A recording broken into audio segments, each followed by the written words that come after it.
My name is Tracy Callahan. I was 29 years old when I learned that the most dangerous person to hand a spare key to is not a stranger. It is the relative who thinks they understand your life better than you do. By the time I walked into my parents' dining room that night, my house had already been sold, the money had already changed hands, and my older sister was sitting there smiling like she had just won an award for fixing my mistakes. She lifted her glass before I even sat down and said she had sold my little house for a great price, $500,000. My mother looked proud. My father nodded like this was the smartest thing anyone in our family had done all year. Nobody asked why I had never mentioned listing it. Nobody asked why the owner of the house was hearing about the sale after it was already over. They just assumed the same thing they had always assumed about me, that I worked too much, worried too much, and eventually needed someone bolder to step in and make decisions for me. The truth was that I had been overseas on a federal work assignment, and while I was gone, my sister decided my home was a problem she had the right to solve. She used my absence like permission. She used my family's trust like a tool. And she used my name like it belonged to her. I remember sitting there, looking at all their happy faces, and thinking how amazing it was that people could be so proud of a crime they did not even understand yet.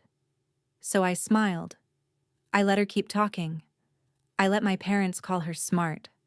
I let them enjoy the moment right up until her phone started ringing. The call was from the buyer's attorney, and even from across the table I could hear the panic in his voice.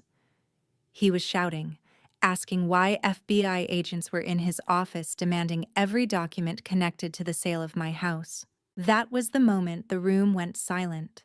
That was the moment my sister stopped looking like the hero of the family. And if you think selling someone else's house behind their back is already bad enough, wait until you hear why mine was the worst possible house she could have touched. Before we go any further, make sure to subscribe and stay with me, because this story starts with one spare key and one arrogant decision, but it ends with handcuffs, federal agents, and a lesson my family will never forget. If you had asked my parents, they would have told you my sister and I were just opposites, and that was all there was to it. Dana was the charming one, the easy one, the kind of woman who could walk into a room full of strangers and leave with 3 new friends, 2 compliments, and somebody offering to connect her with a job. I was the one they called intense, serious, too careful, the daughter who thought everything through, planned too far ahead, and somehow managed to make even success look like work. Growing up in suburban Atlanta, that difference defined everything. If Dana changed careers again because she was following her instincts, my parents called her brave. If I stayed late at the office 3 nights in a row because I was trying to build something stable for myself, they said I didn't know how to relax. If Dana spent money on clothes, dinners, and weekend trips she could not really afford, my mother said she was enjoying her youth. If I put money into savings and tracked every bill in a spreadsheet, my father laughed and said I lived like a 60-year-old accountant trapped in a younger woman's body. That was the pattern in our family. Dana was spontaneous, so people called her vibrant. I was disciplined, so people called me difficult. The strange part was that I got used to it. After a while, you stop expecting people to see you clearly when they have already decided what role you are supposed to play, so I stopped trying to win them over. I stopped explaining why structure mattered to me. I stopped defending choices that were obviously working just because they did not look exciting from the outside. I built my life quietly instead. By 28, I had a strong job in cybersecurity risk and infrastructure compliance, the kind of work that most people do not find glamorous until they realize how much depends on it being done right. It paid well, but more importantly, it gave me something my family never really understood how to value. It gave me independence. I lived below my means for years. I skipped the flashy apartment, the luxury car, the impulsive vacations, and the social pressure to prove I was doing well by looking expensive. I saved. I invested carefully. I paid attention. And when I finally bought my house, it felt less like a purchase and more like proof. Proof that I was not overly cautious. Proof that discipline actually builds something.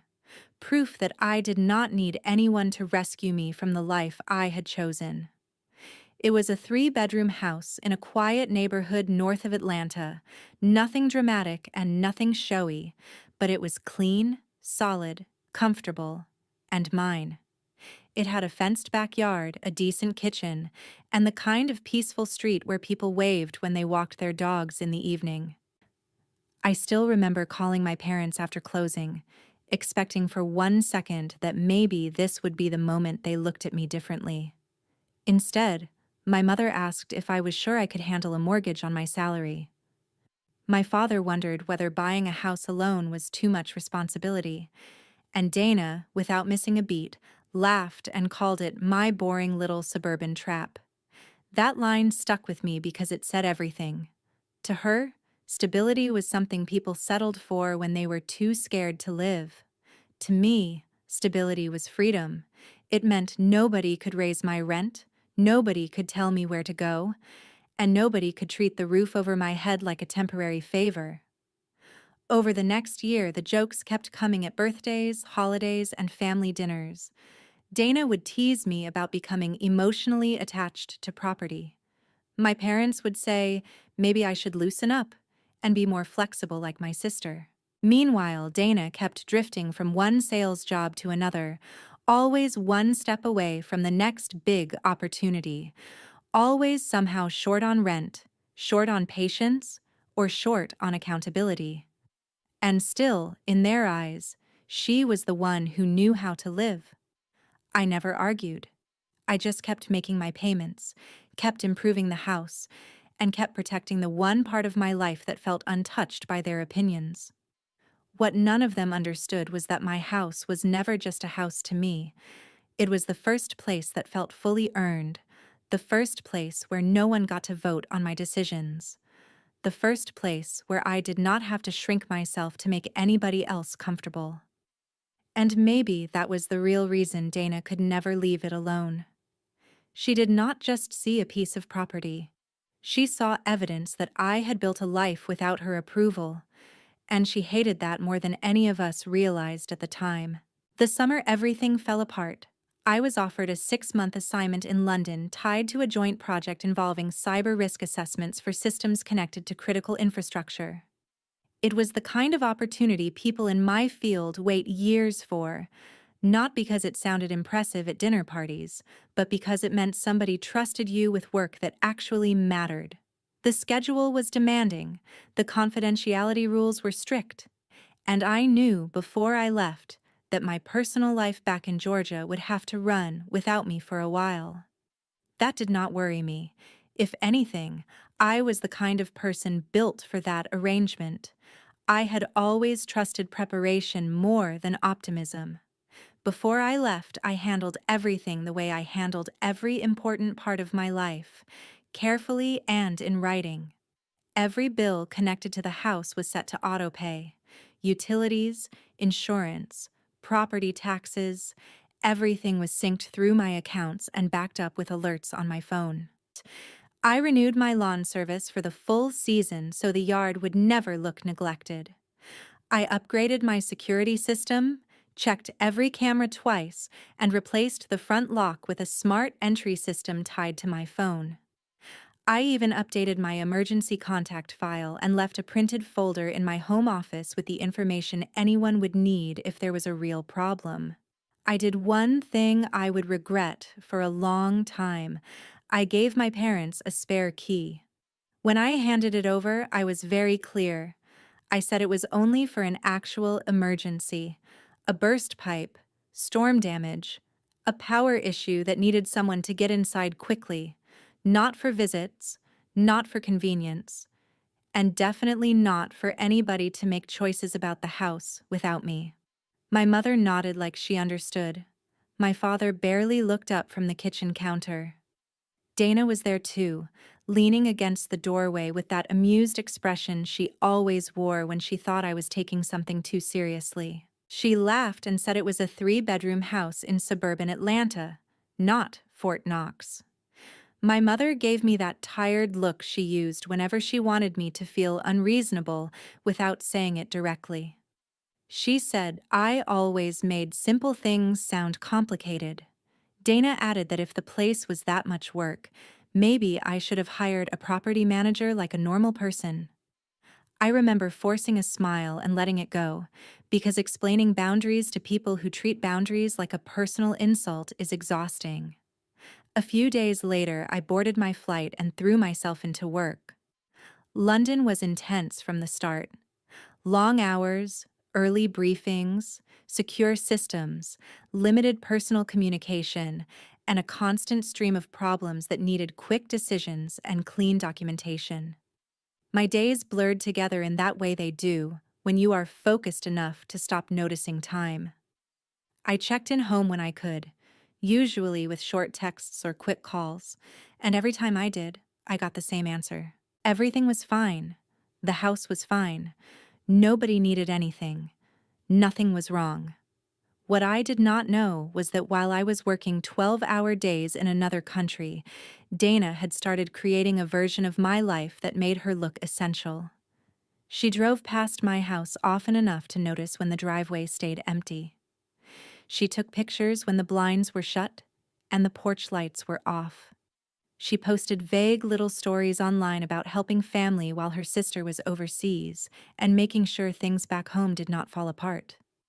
To anyone who did not know better, it looked harmless, even generous. To me, once I later understood what she had been doing, it looked like stage setting. She was building an audience before the performance.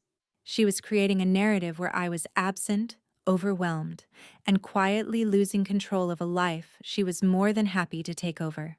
And the worst part was that it worked, because it fit the version of me my family had always preferred to believe. In their minds, I was the responsible one, but I was also the rigid one, the woman who could not bend without breaking. Dana, on the other hand, was the fixer, the improviser, the one who could swoop in and handle real life when my plans failed. That lie had followed us since childhood, and now she was dressing it up for public use.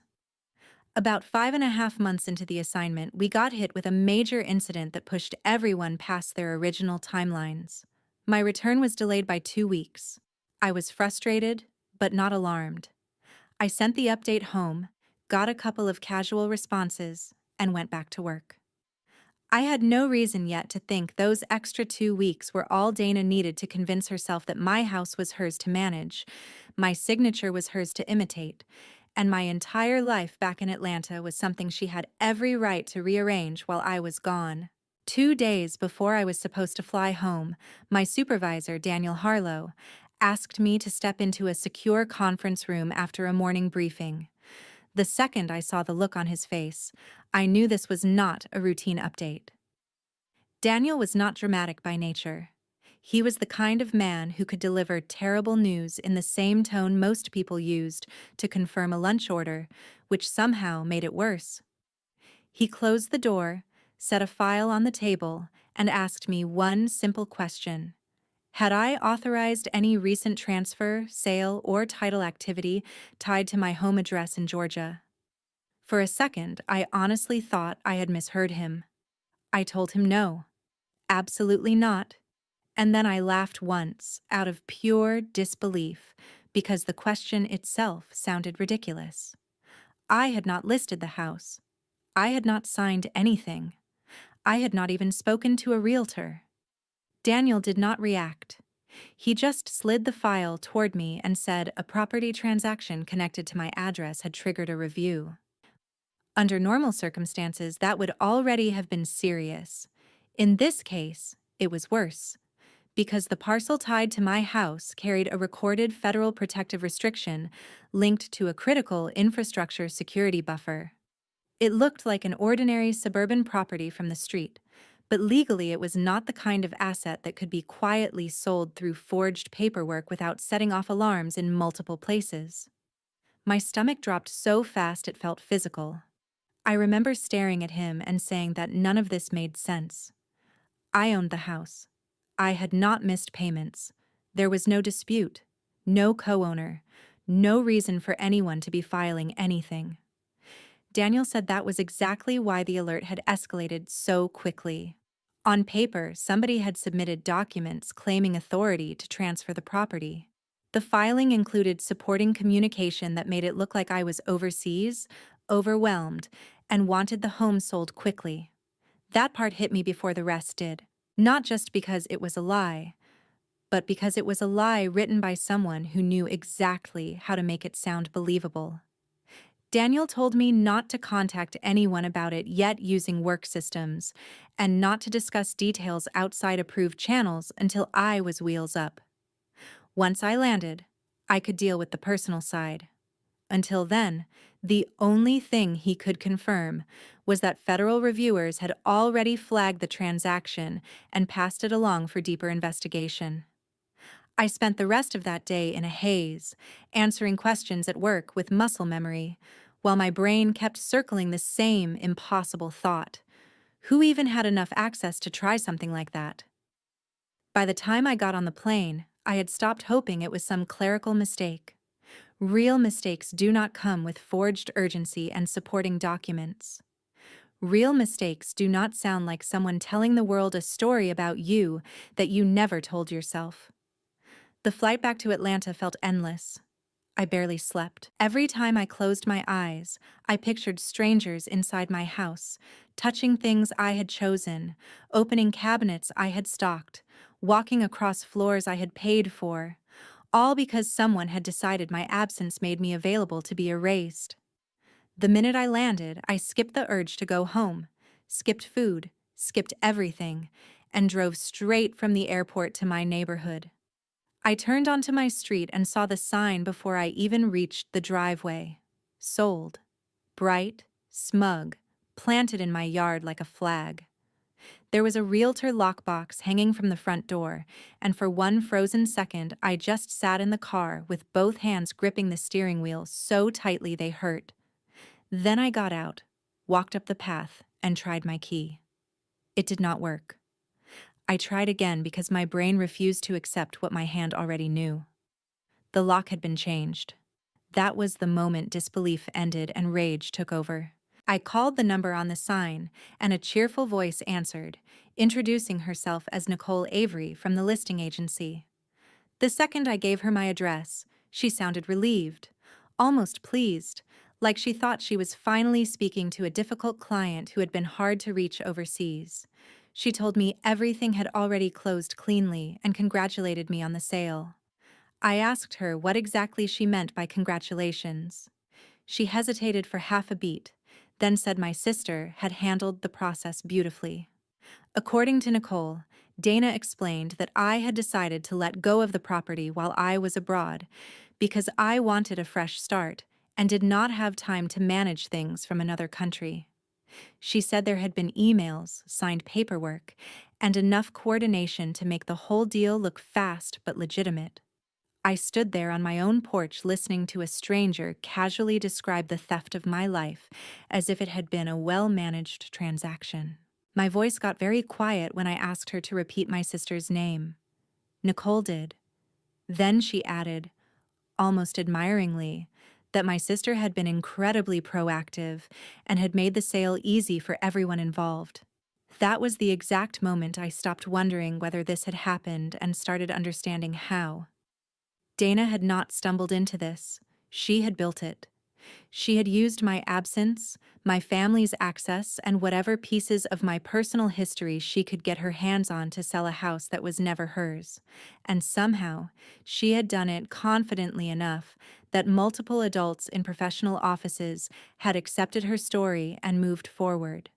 Standing there with my useless key in one hand and my phone in the other, I realized I was no longer dealing with a family betrayal that could be handled with one furious argument. I was dealing with fraud, with legal exposure, and with a sister arrogant enough to believe she could rewrite ownership itself if she said the words with enough confidence. So I did the only thing that made sense. I called my parents. And the way my mother answered told me immediately that whatever I was about to walk into, they still thought Dana had done something worth celebrating. My mother answered like nothing was wrong. She sounded excited and told me to come straight over because everyone was already there for dinner. Then she said Dana had amazing news to share. I asked to speak to my sister, and the second she got on the phone, I could hear the pride in her voice. She said she had sold my little house for a great price, $500,000, and that I should be thanking her. She said the buyers were solid, the deal moved fast, and now I was finally free from that boring suburban house I had chained myself to. In the background, I heard my parents praising her, like she had rescued me from some terrible mistake. I asked Dana one simple question. What exactly had she signed? She brushed it off and said she handled what I was too busy to handle. That was all I needed to hear. I hung up and drove straight to my parents' house. When I walked in, the whole thing looked like a celebration. There were balloons in the dining room, candles on the table, and a banner that said, "Congrats, Dana." My father looked proud. My mother looked thrilled. Dana was sitting in the center like she had just closed the deal of the year.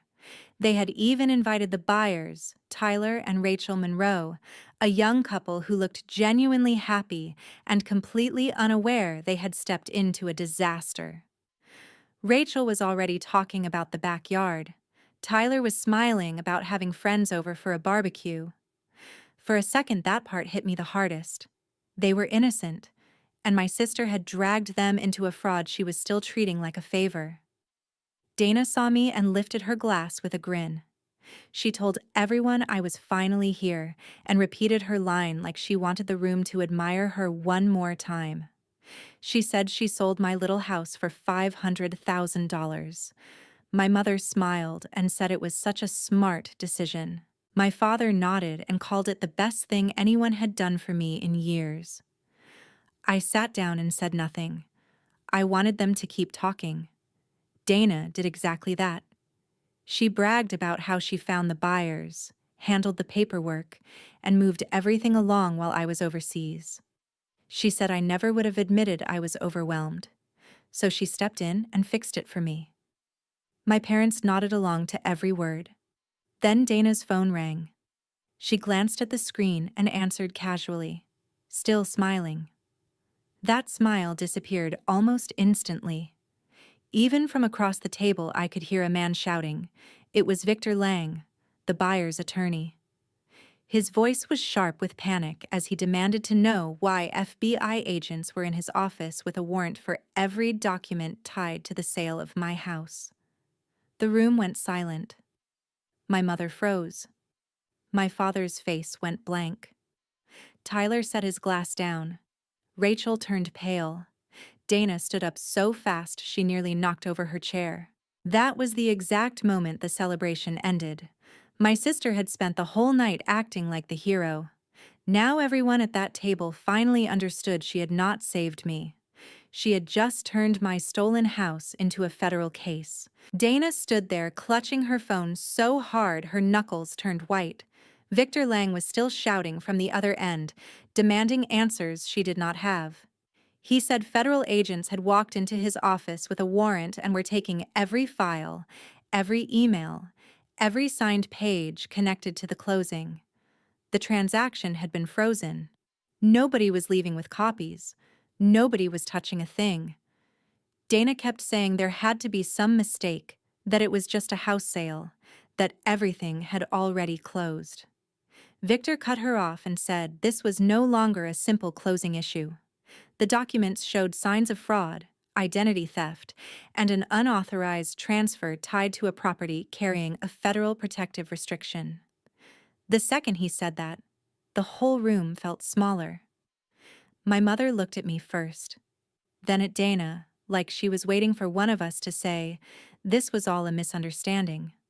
My father finally spoke, but even he sounded unsure. He asked what federal restriction meant and why the FBI would care about a house in a quiet Atlanta suburb. I looked at Dana and answered him without taking my eyes off her. I said the house might have looked ordinary, But legally, it was not a property anyone could move around with forged paperwork and fake authority. Part of the parcel sat under a recorded federal protection tied to a critical infrastructure security buffer. Any irregular transfer was going to be flagged fast, especially one pushed through with fake emails and a forged signature. Dana shook her head and said she did not know any of that. Her voice was already breaking. She said, how was she supposed to know? My mother stepped in right away, almost pleading, saying Dana was only trying to help. That was the moment I finally said what I had been holding back all night. I told her no, Dana was not helping me. She was controlling a life she had never respected. I said she never asked what I wanted, never called to check, never waited for permission. She decided I could not possibly know what to do with my own home, so she took my absence as permission to rewrite my life for me. Dana started crying then, but I did not stop. I told her she had used my key, my name, my signature, and my property like they belonged to her. That was not sisterly concern. That was fraud. My father sat down hard like the weight of the word alone hit him in the chest. Tyler and Rachel looked devastated. Rachel asked in a small voice whether they were going to lose the house. I told her the truth. I said none of this was their fault, but the sale was poisoned from the start. They had been lied to just like everyone else in the process. Tyler stared at Dana like he could not believe she had smiled through dinner while knowing what she had done. Dana kept repeating that she thought she was fixing things, that she thought I needed help, that she thought I would understand later. I told her the same thing I wished I had said years earlier. You did not need to understand every detail of my life. You just needed to respect that it was mine. Right then, my phone buzzed with a secure message from Daniel Harlow. Federal agents were on the way to my parents' house. I read it, locked my screen, and looked up at Dana. For the first time all night, she seemed to understand that this was real. The confidence was gone. The smugness was gone. All that was left was fear. And in the silence that followed, everyone in that room finally understood the same thing I had known the moment I saw that sold sign in my yard. Dana had not made a bold decision. She had committed a crime she was nowhere near smart enough to survive. Less than 20 minutes later, headlights swept across my parents' front windows. Two dark SUVs pulled into the driveway, and the room went so quiet that nobody even pretended not to notice. A hard knock landed on the front door, and then Special Agent Cole Barrett stepped inside with 3 other federal agents behind him. He identified himself, asked for Tracy Callahan, and when I answered, his expression shifted into the calm, professional look of someone confirming a file had just become a person. He asked one direct question. Was Dana Callahan the individual who had executed or directed the unauthorized transfer of my property? I looked at my sister, standing there pale and shaking, and said yes. Dana started crying before the agent even finished speaking. She kept saying she had only been trying to help, that this had gotten blown out of proportion, that nobody had explained anything to her. But by then, no one in that room could hide behind that excuse anymore. The agents informed her she was being detained in connection with identity theft, wire fraud, forged real estate instruments, and the unlawful transfer of a property subject to federal protective restrictions. My mother actually gasped when they read the charges. My father looked like he had aged 10 years in 10 seconds. Dana turned to them like she still expected somebody to stop it, somebody to say there had been a misunderstanding and make the whole thing go away. Nobody did. Special Agent Barrett guided her toward the door while she cried and tried to explain herself between breaths. She kept repeating that she was family, that she thought she had the right, that she thought she was fixing my life. I did not raise my voice. I just told her the truth. Family does not give you ownership over someone else's future. That was the last thing I said before they took her outside. After that, the room felt hollow. Tyler and Rachel sat there in shock. and I hated that they had been dragged into something they never asked for. I told them I was sorry, and I meant it. They were victims in this too. Over the next several months, the case moved quickly once the paperwork was pulled apart. The fake email trail led back to Dana. The forged signature samples matched documents she had accessed through old family records. The closing file was full of shortcuts that never should have passed review. Tyler and Rachel received restitution and eventually found another home, though it did not erase what the experience cost them. The title company and the professionals who touched the deal were investigated for their failures, and Dana took a plea when it became clear there was no version of this story that made her look innocent. By sentencing, the woman who had once strutted through every family dinner like she knew better than everyone else could barely look up. Her sales career was over. Her reputation around Atlanta was destroyed. People who used to praise her confidence started calling it what it had always been: arrogance with good timing. She was sentenced to federal prison, and when she was led away that day, she did not look like my parents' golden child anymore.